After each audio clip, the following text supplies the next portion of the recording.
Pwede ba nating ipasinag yung parte na pinagsama-sama, in-splice ni Senator Ping para lang palitawin niya, para lang imali niya, dayain niya, iligaw niya, linlangin niya ang mamamayang Pilipino?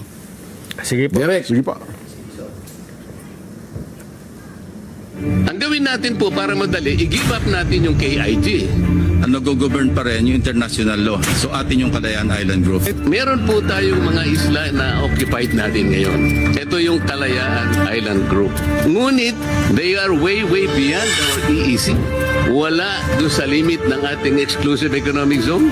Being a member of the armed forces, our seas, our rights, and our future, and we just stick to what is legally ours, what is stated in our law, sir.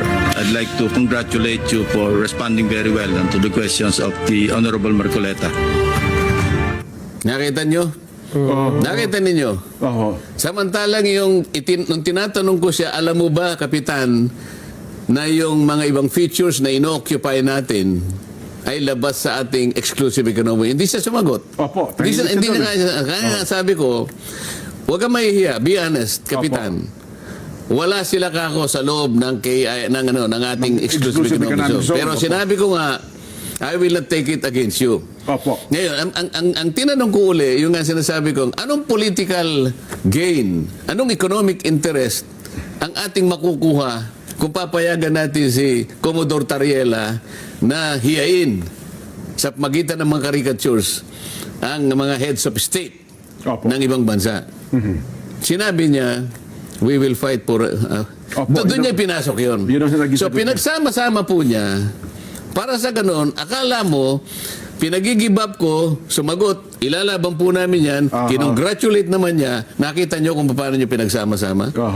Na para bagang ang dating, kinakampihan niya yung si Captain Pilar kasi nga yung mga sagot daw niya. Samantalang ang pinag-uusapan naman namin doon, nung i-give up mo ka ako, para hindi ka mahirapan sapagkat hindi mo maidodrawing talaga ang West Philippine Sea. Ang layo.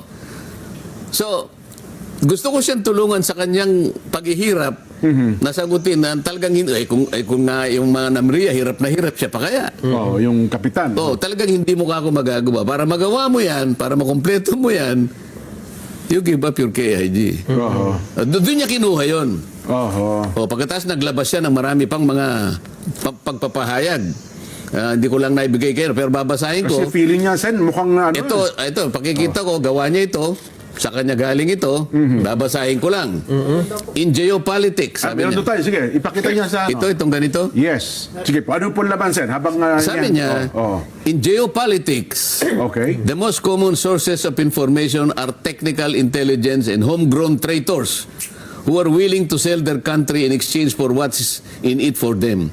In intelligence operations, it is called recruitment in place. Unang-una,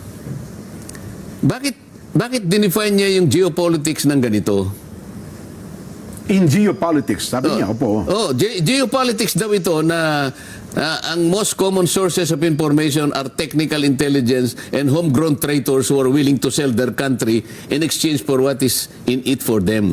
Paano napunta doon sa pag-uusap na meron pala siyang pinaghihinala ang mga homegrown traitors na gusto lang ibenta yung sarili nila. Meron naman siyang tinutukoy dito eh. Gusto ibenta ang bansa. Samantalang ako, tinatanong ko lang paano natin iguguhit ang West Philippine Sea. Ngayon, isinangkot niya yung geopolitics. Ano ba definition ng geopolitics? Ng geopolitics. Bakit? Yun ang kanyang yun ang kanyang premise. Hindi ko alam. Dapat hindi geopolitics ito. Papalitan natin. In dirty politics. In dirty, maruming politika. Siya nagpasimula nito eh. Hindi geopolitics ito eh. Dirty politics ito. Kasi ang geopolitics is a study of how geographical factors such as location, natural resources, climate, and topography influence international politics, foreign policy, and power relationship between nations. Yun ang geopolitics. Ang layo naman. I-define niya sa pagkuha ng mga impormasyon, nag-i-involve ng mga traitors, homegrown traitors, ewan ko kung sino na naman ang kanyang tinutukoy. Pinatutungkulan na naman siya. Mahilig siya sa ganito eh. Mahilig siya sa paggawa ng ganito. So, dinipa niya yung geopolitics sa kanyang sariling imahinasyon. Oh, nakialam na naman siya sa debate namin na sana matuloy na. Opo. Gumawa na naman siya ito. Nandiyan ba sa ating screen yan? Oh.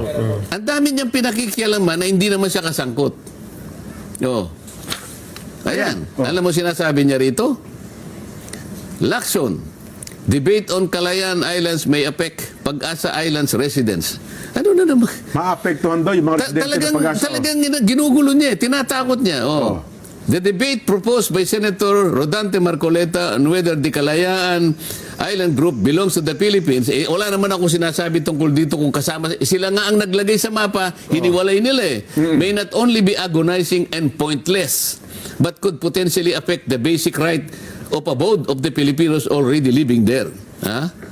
Lacson thus appealed to retired Supreme Court Justice Antonio Carpio, University of the Philippines Professor, Attorney Batong Bakal, to spare Filipinos from such debate. Oho. Parang nagmamalasakit siya na. May bahid ng pagmamalasakit ha. Ang daming pagsasawsaw na hindi ko maintindihan. Anong balak mo ba rito? Kaya nga tanong ko sa inyo kanina, Okay. yung dalawang tanong sa isang kadete sa paggabay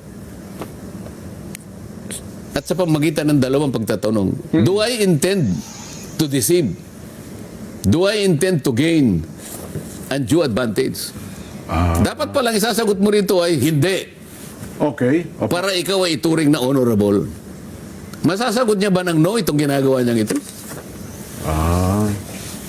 Oho. PMA ito ha? Philippine Military Academy. Dalawang tanong ang gagabay sa isang kadete. Opo. Bakit niya, ito tinatanong ko sa kanya, ba't niya ginagawa ito? Ito pa, oh. Sa Twitter, X, an earnest appeal to Justice Antonio Carpio and Attorney J. Batong Bakal. Let's spare our country, especially our kababayans from Barangay Pag-asa, KIG, Palawan, from the agony of another pointless debate that might put into question their basic right of abode. Paano ayaw ba niya na malaman nila na puro mali ang kanilang pinagsasabi? Ito yung kaniyang gustong pagtakpan eh. Ang dami niyang gustong pagtakpan. Baka magkakahalataan Bakit hindi bigyan niya ng malaking pagpapahalaga kung paano niya gagawan ng ending yung Blue Ribbon Committee na hanggang ngayon yung kanyang draft ay hindi maliwanag, paiba-iba. Hindi malaman kung saan tutungo. Ano bang ginagawa niya? Ito ba'y para panabuin ang issue ng flood control? Doon pa lang eh. Ito yung hinahanap sa iyo ng tao. Dito ka hinahanapan ng output. Ninakaw, nilimas ang kabang bayan. Pero paiba-ibang pinatutungkulan. Sabi niya, i-charge natin si ganito. Ngayon, hindi na natin i-charge. Ano ba talaga?